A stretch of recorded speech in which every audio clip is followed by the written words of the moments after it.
Hello students, welcome to my YouTube channel. आप सभी का मेरी इस वीडियो में स्वागत है। जैसा कि हम अकाउंट की सीरीज चला चुके हैं और अकाउंट की सीरीज में हम सेकंड चैप्टर पढ़ रहे हैं, अकाउंटिंग पार्टनरशिप फ्रॉम फंडामेंटल्स, साझेदारी के खाते और उसके सिद्धांत। इसमें हमने 3 पार्ट अपलोड कर चुके हैं पार्टनरशिप फंडामेंटल्स अकाउंट्स के। ये हमारा पार्ट 4 है, class +2 commerce subject account, topic accounting partnership from fundamentals, part 4।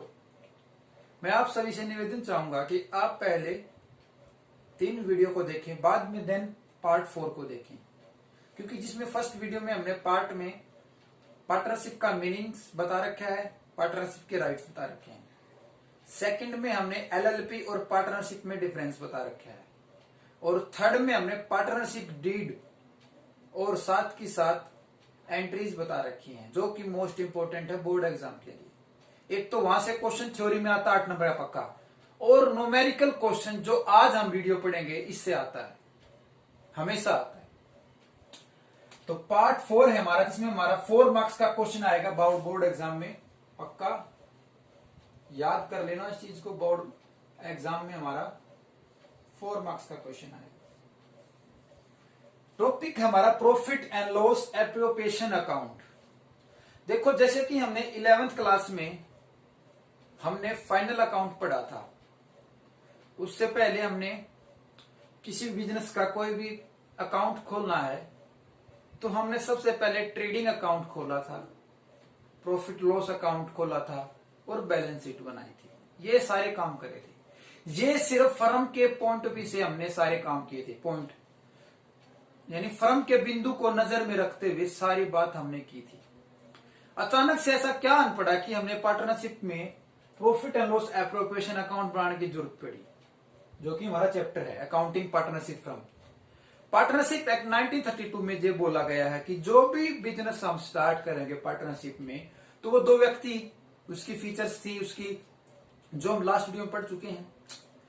अब इसमें हमें profit and loss appropriation account क्यों बनाना पड़ा? देखो, हमने ट्रेडिंग अकाउंट बना था बिजनेस का। बिजनेस में ट्रेडिंग अकाउंट क्यों बनाया जाता है? क्योंकि बिजनेस में यह जाना जाता है कि बिजनेस में कितना मैन्युफैक्चरिंग का काम चल रहा है, वो हमारा ट्रेडिंग अकाउंट होता है। वो कौन सा अकाउंट होता है? हमारा ट्रेडिंग अकाउंट।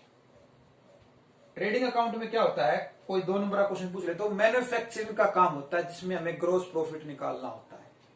उसके बाद हम प्रॉफिट एंड लॉस अकाउंट बनाते हैं। क्यों? क्योंकि बिजनेस में यह देखा जाता है कि उसके कितने एक्सपेंस हुए हैं। ये हमारा एक्सपेंस का कॉलम होता है कि कितने उसको एक्सपेंस हुए हैं और कितने उसको इनकम हुए। देन इसके बाद हम बैलेंस शीट देखते हैं कि हमारे पास एसेट्स कितनी बची है और लायबिलिटी कितनी बची है। तो इस प्रॉफिट लॉस को ध्यान में रखते हुए पार्टनरशिप एक्ट में यह बोला गया कि जस्ट इसके बाद अगर कोई पार्टनर को हम सैलरी दे रहे हैं, कोई कमीशन दे रहे हैं, कोई रिजर्व दे रहे हैं, कोई इंटरेस्ट ऑन ड्रॉइंग दे रहे हैं या कोई कमीशन दे रहे हैं, तो वो बिजनेस के लिए एक्सपेंस होता है या बिजनेस के लिए इनकम होती है। तो हम क्यों न पार्टनर्स को वो चीज देंगे, उनको रफा दफा करें। तो इसलिए profit and loss appropriation account बनाया गया। इससे नेट प्रॉफिट तो हमारा प्रॉफिट ऑफ लॉस से निकल के आता था, यहां पर ये लिख रखा है नेट प्रॉफिट और नेट लॉस। तो अब अचानक से हमने ये प्रॉफिट एंड लॉस अकाउंट क्यों बनाया? क्योंकि जो नेट प्रॉफिट आया था बिजनेस के अंतर्गत, उसमें से अब किसी पार्टनर को सैलरी देनी है, किसी को कमीशन देना है, इंटरेस्ट ऑन कैपिटल देनी है, रिजर्व फंड देना है, तो हमारे नेट प्रॉफिट से पैसा कम होगा। जो हम यहां लिखते हैं प्रॉफिट एंड लॉस का ट्रांसफर, जो हमारा ये प्रॉफिट नेट प्रॉफिट का जो हमारा ट्रांसफर है, जो हम यहां लिखते हैं, और इसमें से ही हम ये सारे आइटमें घटाते हैं, तभी हमारा profit and loss appropriation account आता है। अब लिखना किस तरह इसको? इसमें लिखना है किसी भी व्यवसाय में जब उसका trading account, profit and loss account और बैलेंस शीट बनाई जाती है, प्रॉफिट एंड लॉस अकाउंट के बाद जस्ट हमें profit and loss appropriation account बढ़ाने की जरूरत होती है, क्योंकि हमें फर्म से जो एक्सपेंस और इनकम हो रही है उसको मद्देनजर रखते हुए साझेदार के जो भी सैलरी है, जो भी कमीशन है, वो देना पड़ता है, वो सारा नेट प्रॉफिट में से देना पड़ता है, इसलिए हमारा profit and loss appropriation account बनाया जाता है। अब मुझे आगे बताने की इतनी जरूरत खास नहीं पड़ेगी, क्योंकि हमें सारे के सारे एक्सपेंस प्रॉफिट एंड लॉस में लिखते हैं, to salary, to rent, to commission, to drawing, to net profit, या by commission received, by rent received, by interest and drawing received, by net loss. ठीक है, अब देखा जाए तो ये सारे एक्सपेंस थे, ये सारे फर्म के अंतर्गत हो रहे थे। अब फर्म ने क्या सोचा, जो पार्टनर बने हुए हैं उनको अगर सैलरी देंगे तो कहां से देंगे, जाहिर सी बात है इस नेट प्रॉफिट में चले देंगे। तो हमने by net profit, profit loss transfer, profit loss account, यहां से जो प्रॉफिट था वो वहां ट्रांसफर यहां कर दिया, लिख दिया। अब दे दी टू सैलरी पार्टनर को, पार्टनर को सैलरी दे दी प्रॉफिट में से, पार्टनर को कमीशन दे दिया प्रॉफिट में से, पार्टनर को इंटरेस्ट ऑन कैपिटल दे दी। अगर गिवन है पार्टनरशिप एक्ट में कि 10% या 8% या 6% जो भी हो सकता है, रिजर्व फंड दे दिया जो भी फंड था उसमें से, और हमारा प्रॉफिट निकल के आ गया करंट पार्टनरशिप का, ये हमारा किसमें जाएगा, हमारा कैपिटल अकाउंट में जाएगा। यहां से क्या निकल के आया, the two profit transfer current partner, अब जो पार्टनर है उनका प्रॉफिट निकल के आ गया। यहां पर बाय इंटरेस्ट ऑन ड्रॉइंग और by loss transfer current partner, ये हमारा अकाउंट है। इसको मद्देनजर रखते हुए 4 नंबर का क्वेश्चन आएगा हमारा, ये सारी आप याद कर सकते हैं या समझ सकते हैं। अगर क्वेश्चन कहां कंफ्यूजन होती है बच्चे को हमेशा कंफ्यूजन में डालता है कमीशन या फिर ये इंटरेस्ट ऑन ड्रॉइंग या फिर नेट प्रॉफिट, ये 3 चीजें बच्चे को कंफ्यूजन में डालती हैं। और उसका समाधान किस तरह होगा, अगर आपको क्वेश्चन में प्रॉफिट दे रखा है, खाली प्रॉफिट दे रखा है, तो हमें पता है बिजनेस में हमने नेट प्रॉफिट देता है प्रॉफिट एंड लॉस अकाउंट से, तो इसका मतलब है इस प्रॉफिट में से कुछ ना कुछ आइटमें घटेंगी, कुछ ना कुछ आइटमें घटेंगी तो हमारा नेट प्रॉफिट निकल के आता है। अगर हो सकता है यहां हमारा नेट प्रॉफिट लिखा दे रखा हो, नेट प्रॉफिट में हम सारी चीजें घटा चुके हैं, हो सकता है ये भी लिखा हो, उसमें हमें जोड़ना क्या है, उसमें हमें इंटरेस्ट ऑन ड्रॉइंग्स जोड़नी है, अगर क्वेश्चन में क्या रखा है। अब क्वेश्चन में क्या कहेगा, कमीशन आफ्टर बिफोर ये बोल देगा, सैलरी बोल देगा पार्टनर्स को देनी है, इंटरेस्ट ऑन कैपिटल बोल देगा पार्टनर्स को देनी है, रिजर्व फंड देना पार्टनर्स को। तो आई होप आप अपना प्रॉफिट लॉस अकाउंट एक बार बना लेंगे बिल्कुल सिंपल तरीके से, जो भी बात बोल रखी है। देखो मान लो अगर पार्टनर्स को सैलरी देनी है 2000 रुपए, ठीक है, लेकिन यहां दे रखी थी 500 रुपए, तो 1500 रुपए और देनी है, हमारा नेट प्रॉफिट हमारा मान लो 10,000 रुपए आया था, ठीक है।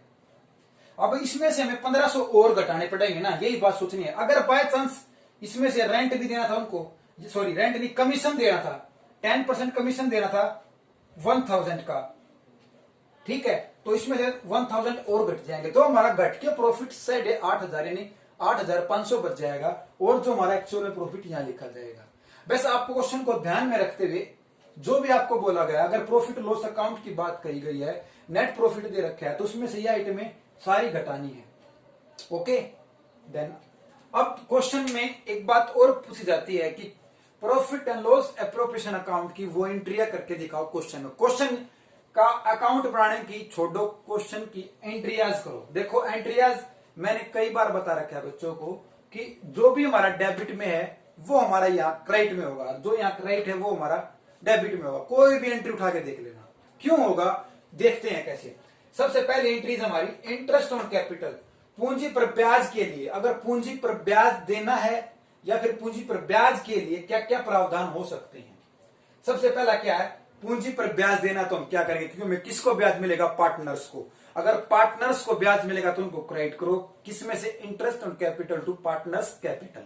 लेकिन हमने यहां अपने प्रॉफिट एंड लॉस में उस पार्टनर की इंटरेस्ट ऑन कैपिटल क्लोज करनी है, उसको इंटरेस्ट ऑन कैपिटल देके। तो सबसे पहले एंट्री क्या होगी, interest on capital account close, पूंजी पर ब्याज खाता बंद करने के लिए। तो बंद करना है, तो अब देखेंगे तो यहाँ interest on capital debit side में लिखी गई, तो जाहिर सी बात है यहाँ क्रेडिट में लिखी मिलेगी, ये क्रेडिट साइड हमारी। Profit and loss appropriation account to interest on capital, क्योंकि यहां ये हमारी डेबिट थी, और बिजनेस के लिए ये हमारा क्या, फर्म के लिए एक्सपेंस है। अगर किसी पार्टनर्स ने कैपिटल लाया है, मान लो 2 लाख कैपिटल आया है, और उस पर 10% और हम इंटरेस्ट दे रहे हैं, तो 2000 रुपए और उसको देने होंगे हमें, तो बिजनेस से पैसा जाएगा, और इसलिए फर्म के लिए एक्सपेंस है, और एक्सपेंस को हम वैसे भी डेबिट करते हैं।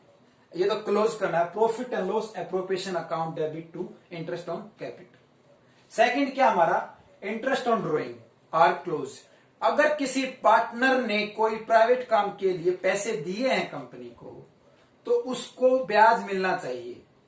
तो वो क्या फर्म के लिए इनकम है, क्योंकि किसी पार्टनर ने बिजनेस से पैसे प्राइवेट काम के लिए निकाले और फर्म ने ये कहा कि आप अगर जो पैसे निकालोगे उनका हमें ब्याज देना होगा, तो फर्म के लिए पैसा आएगा, क्योंकि इंटरेस्ट उसके साथ आएगा। अगर 2,000 रुपए किसी व्यक्ति को दिए प्राइवेट काम के लिए और बोला है कि इस पे 2 रुपए हम ब्याज लेंगे, तो कितना रुपए हो गया उसका? 2,000 गुना में 2 कितना हो जाएगा ब्याज? 2,000 गुना में 2% कितना हो जाएगा? 40 रुपए। यानी 2,040 रुपए उसको देने होंगे। तो 40 रुपए बिजनेस में आए, तो बिजनेस के लिए क्या है? इनकम है। Interest on drawing account close, आहरण पर ब्याज खाता बंद करने के लिए क्या होगा? देखो यहां हमारा क्रेडिट है तो हमेशा यहां डेबिट होगा। Interest on drawing account to profit loss account, ये हमारी एंट्रीज होगी। अब थर्ड क्या? अगर पार्टनर्स को सैलरी देनी है या कमीशन देना है। देखो सैलरी देनी है, कमीशन देना, ये हमारे लिए एक्सपेंस है। बिजनेस के लिए क्या एक्सपेंस है, और एक्सपेंस को हम डेबिट करते हैं। टू सैलरी हमारी यहां पर क्या है? डेबिट। अगर देना है तो देना तो क्या लिखेंगे? पार्टनर्स को क्या देनी है? सैलरी देनी है, तो salary account debit to partners. लेकिन यहां हमें क्या लिखना है? क्योंकि क्लोज करनी है हमें, सैलरी देकर उसको रफा दफा करना है, तो profit loss appropriation account to partners salary, ये हमारा एंट्री हो जाएगी। साझेदार खाते वेतन खाता हमने बंद करना है। और लास्ट एंट्री है, अगर प्रॉफिट हो रहा है या लॉस हो रहा है, उसके लिए एंट्री भी आपसे पूछी जा सकती है।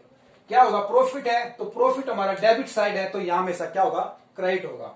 तो profit loss appropriation account to partners capital, क्योंकि पार्टनर्स कैपिटल हमारी यहां डेबिट है तो यहां क्रेडिट है।